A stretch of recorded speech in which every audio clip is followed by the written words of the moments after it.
जय बोलो गाज माता की। आज हम गाज माता व्रत कथा सुनेंगे। गाज माता का व्रत रखने से हमारे घर में सदा सुख शांति बनी रहती है और हमारी संतान पर कभी भी कोई संकट नहीं आता। दीर्घ आयु हमारी संतान होती है। तो शुरू करते हैं। बोलो गाज माता की जय। एक राजा और एक रानी थे। उनके संतान न थी। तब रानी बोली, हे गाज माता, अगर मेरे गर्भ रह जाए तो मैं तेरे नाम का हलवा कढ़ाई करूंगी। इसके बाद रानी के गर्भ रह गया। रानी के लड़का हुआ पर वह कढ़ाई करना भूल गई। तब गाज माता ने सोचा कि यह तो मुझे भूल गई। और एक दिन रानी का लड़का पालने में सो रहा था। तब गरजते हुए बादली आई और पालने सहित लड़के को उठा ले गई। एक भील भिल्ली जंगल से घर आए तो उन्होंने पालने में एक लड़के को सोते हुए देखा। उनके कोई भी बच्चा नहीं था, इसलिए वह बच्चे को देखकर बहुत खुश हुए और पालने लगे। एक धोबी था जो राजा के कपड़े भी धोता था और भील के भी। वह राजा के घर आया तो देखा कि वहां पर शोर हो रहा था कि गाज माता लड़के को उठाकर ले गई। तब धोबी बोला कि आज एक लड़के को मैंने भील के यहाँ पालने में सोते हुए देखा है।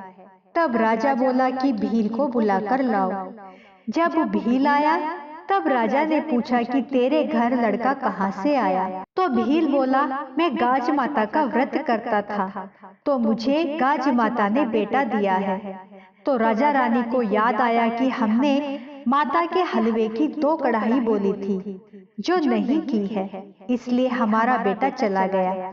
तब रानी बोली, हे गाज माता, मेरा बेटा लौटा दो। मैंने जितनी बोली थी उससे दुगनी कढ़ाई कर दूंगी और गाज माता का खूब धूमधाम से उज्जवल करूंगी। तब गाज माता ने उनका लड़का वापस ला दिया। भील बिल्ली के यहाँ भी बहुत धन दौलत और लड़का हो गया। तब सारे शहर में राजा ने ढिंढोरा पिटवा दिया कि जब भी लड़का हो या शादी हो तो गाज माता का उज्जवल करे। गाज माता ने जैसे रानी को लड़का दिया, वह भील बिल्ली को धन समृद्धि व लड़का दिया, वैसे ही सबको देना। इस कथा को कहते सुनते हुंकारा भरते सब पर अपनी कृपा करना। बोलो गाज माता की जय। अब हम गाज माता की दूसरी कथा सुनेंगे। भादवा का महीना आया, अनंत का दिन आया। इंद्र की परियां गाज माता की पूजा करने आई। जहाँ वे पूजा कर रही थी वहाँ एक भील भिल्ली आई। उन्होंने पूछा, किसकी पूजा कर रहे हो? परियां बोली, गाज माता का व्रत वे पूजन कर रहे हैं।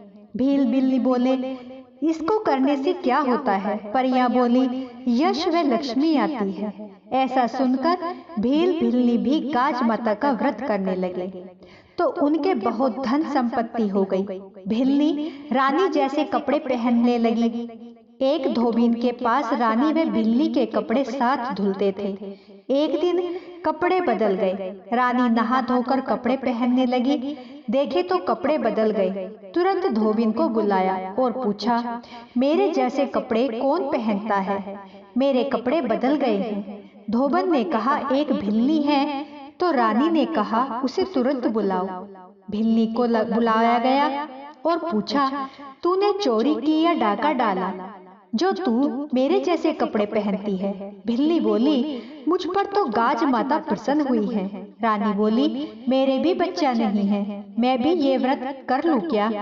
भिल्ली बोली, व्रत भले ही कर लो पर भंग नहीं होना चाहिए। रानी ने व्रत करना शुरू किया। उसके लड़का हो गया। बहुत खुशी मनाई गई। वापस गाज माता का व्रत आया तो पड़ोसन को पूछने गई, मैं रोट कैसे खाऊं? बच्चे का पेट दुखेगा। पड़ोसन कुछ नहीं जानती थी, बोली, कांकरिया कसार व मोगन या मागध खा लेना। रोट नहीं खाने से गाज माता रुष्ट हो गई। रात को 12 बजे पालने के साथ बच्चा अदृश्य कर दिया।